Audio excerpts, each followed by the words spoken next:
Pošto smo sad sve opet dobre drugarice... Specijalitet večeri, tradicionalno takmičenje mračni paprikaš. Oprosti, Eril, od kad je to postalo tradicija? Šta je mračni paprikaš? Igra koja se igra u mraku. Pravilo je da moraš da pojedeš ono što uzmeš, jako je jednostavno i uzbudljivo. A čega sve ima unutra? Raznih plodova mora i planine. Dobro, hajde da počnemo. Ja ću prvo da biram i da jedem.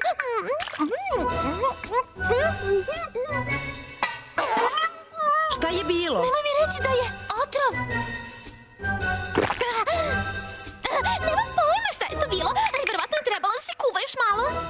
Šta li je to pojela zime sveta? Bljak, ovo je odvratna igra. Samo da uspijem da progutam ono što mi zapadne.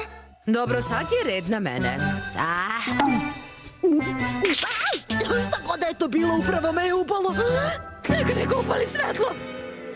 A šta je ovo? Eril, vidi šta si stavila u taj paprikaš. Izvini, izgleda da sam zaboravila da ga oljuštim. Kao i sve tvoje ideje, uvek nešto zaboraviš.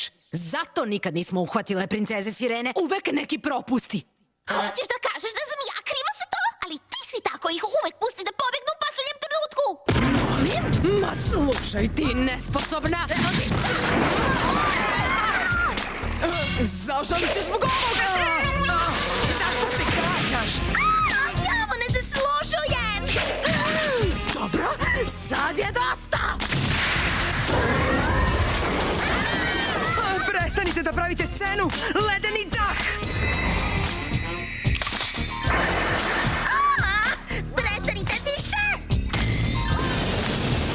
Uništila si moju igru mračni paprikaš! U ovakvom stanju uništit će nam cel hotel! Kako je moguće da je uopšte... Došlo do ovoga?